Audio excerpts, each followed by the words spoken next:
Hello, today I would like to talk about why European countries should ban domestic flights to make way for alternative transport. People use airplanes to get from A to B.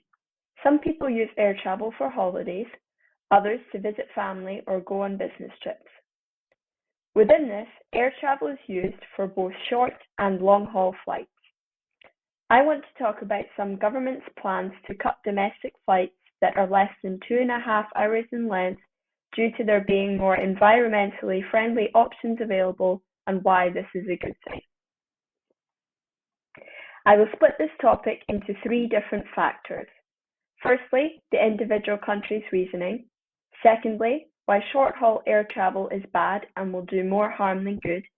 And thirdly, why stopping domestic air travel will only work in a European framework. The first country to talk about this idea was France back in 2019. The French bill has yet to pass the Senate, but there is already evidence of European countries adopting this approach.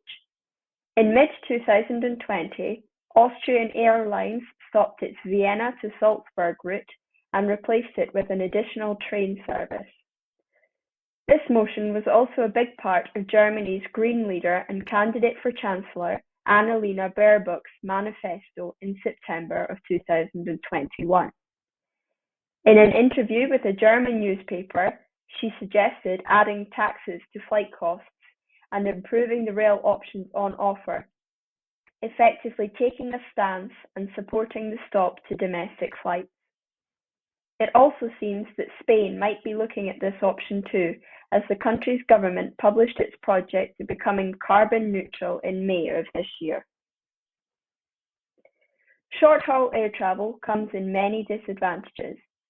There are a few factors that are very obvious straight away, and these include things like the cost and harm to the environment, but it is also important to consider things such as the added time for security measures associated with air travel and the hidden costs present.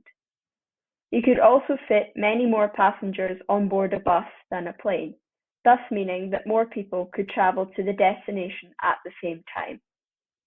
If the German speaker's idea was to be supported, then there would be additional measures to consider, such as the frequent flyer tax also.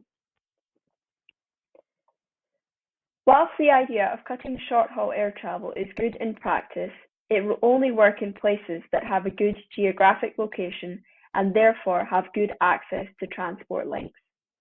For example, a plan like this would not work as well in places such as the United Kingdom. The trains in Great Britain are not high speed, meaning it still takes over 6 hours to travel from Scotland in the north to central London. As a result of this time length, the cost of tickets for this specific journey are significantly higher than that of a flight to the capital, which would take half the time. Places like France are different, however. This is because the country has invested in high-speed trains, meaning that it doesn't take long to get across the country, and quite often these ticket prices are very competitive with the air market. I think the Schengen Agreement also helps here.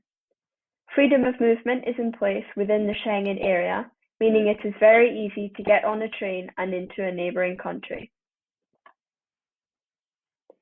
To conclude, I think banning short-haul air travel is an appropriate step, providing there are sufficient and competitive alternatives in place.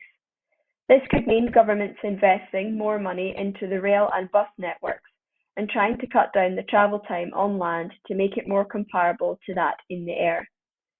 I do also believe, however, that this plan wouldn't work in every country, and I understand that in some countries, air travel will remain the most cost-effective option for getting to destinations quickly. Thank you very much for listening.